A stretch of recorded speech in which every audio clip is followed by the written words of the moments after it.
عبسي حكومتي هەڵگرتی بردننی ئۆردوگایەکان تقریبا 15 ساڵ بوو لە پاشنجین ئەگەر ئەوانەکەی بەسەر داهات ئەو ئینتیفاضە و ئەشتیوە ئەو وەختی هاتینەوە ئەگە هاتینەوە سەر لە نوو دەستن بە خان دروستکردنەوەی کردەوە ئەو خان و بەرە ئەلعانە بینی هەمووی وەختی بوو دروستکردنەوە خانانە خانکردنی ئەو وەختی بە هەرەوەز بوو یعنی ئەتو ئەشتی خۆت حازر کرد ئەگە عادەتە کرد بە پارە و مارە نەبوو لێ بەکرێدێک کابرا بەکرێدێکشە دەگەڵەکە هەمووی بە خزمایەتی و بە برایەتی و بە تەبایەتی ئیوە بوو بە هەرەوەزان یعنی دەهاتن خانیان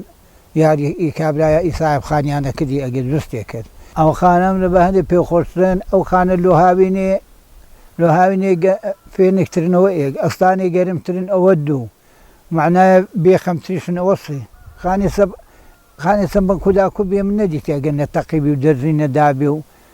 یان ئیگۆمە و یان ئاوی تێدا چەندن دروستکردینە نیوە کە ئاوێ نابن تەمەنی خانەکان ئەگەر چەندی ئەقەدی یعنی چەندە قەدی منە و خانیانە ئەگە بە پوختین دروست نەکردبانە بە قەیمی دروست نەکرابانە بۆ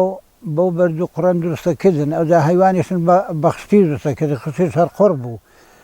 ئەو بە ساڵان لێرە ئەکەر خۆ ئەلحان هەر نییە ئەو باو بارانێ زا هەبوو هەفتێکی بەس بارانە بوو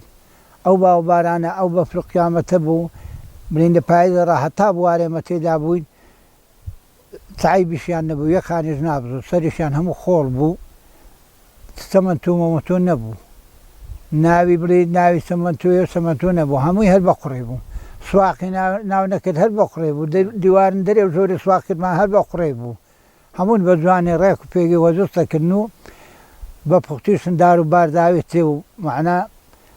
بزوتنیان تێدا نەبووە تا ئێستا دەگەڵدابی کاخانێک لەوە خانێک ڕاخەنابە ئەو خانی قەدیم عەسابکە لەو خانە سەبانە قەیمتر بوون ئەو خانیەمە ئەلحان هەنا ئەلحان کوا خانێکی سەبی 200 ساڵی خۆڕە ئەگری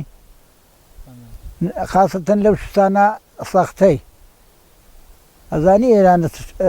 یعنی ئەو گوندێ هێکوو لە بەفرێم بەخوای جار هەبوو عەبتێ چێڕێ نەبوو لێرە بینە زادەی بە بێڵانن ئەڕێ ئەماشتەوە ما ئەگەر ئەژین بە دەستقامی خۆ ئەژین کاسپی نەکرد دەغڵودان نەکرد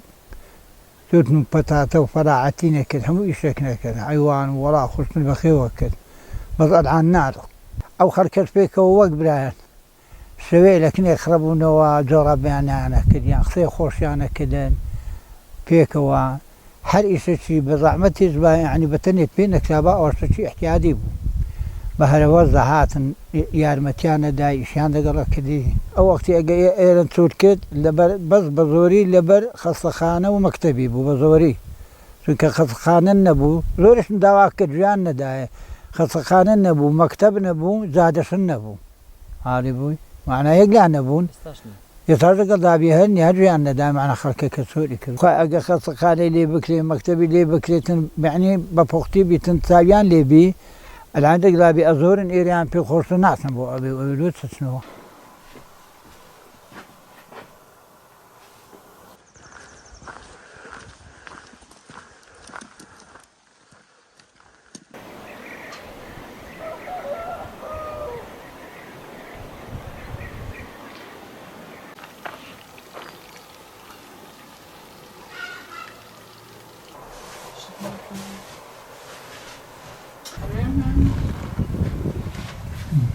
زاتای ترشە و جویزە و تا ئەتێشێشتێنین و جوزێن داشینین و هەیبی لە خۆ بە ئەو مەشغولەبی تا خەلاسەبی شەکە تا ئەجوز خەلاسەبی ترشەکەوانەکەوی و دا پایزە بەزەکە درەنجی داهات سەرمادار بە فرکەت کەس لێرە نامینی وەڵا لێرە لەباندی تووشی خوارێ بووینەوە نەخستەخانیان لۆ کردین نەڕێوبانیان لۆ چاکردین نەجادە نەبوو جادەی خەراب بوو نەجادە چەند داوایان کرد جادەشن لۆ چانەکرا ئەوم حالە مەژلۆ هەیە تووشی خوارێ بوو لە بە مەکتەبێ نەکو کەس گوندی خۆ بەجێ نەدەیشت وەڵا ئەم گوندی خۆن پێ خۆشتر منە کچینە خوارێ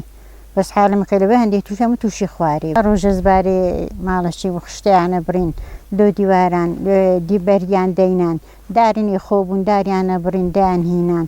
ئەو خانە ئەو خشتە و بەردوشتە دامەزرایتەوە یعنی ئەنوێگە حکومەت خانان لۆ چاپکاتەوە حالم دێتەوە گونداگە مەکتەب هەبی حالم دێتەوە ئێرانە کەس تووشی خوارێ نابێ و نوێجاتوانە بوون دەخۆشتن بەجێهێشت لە سەرستا ئەو حاڵی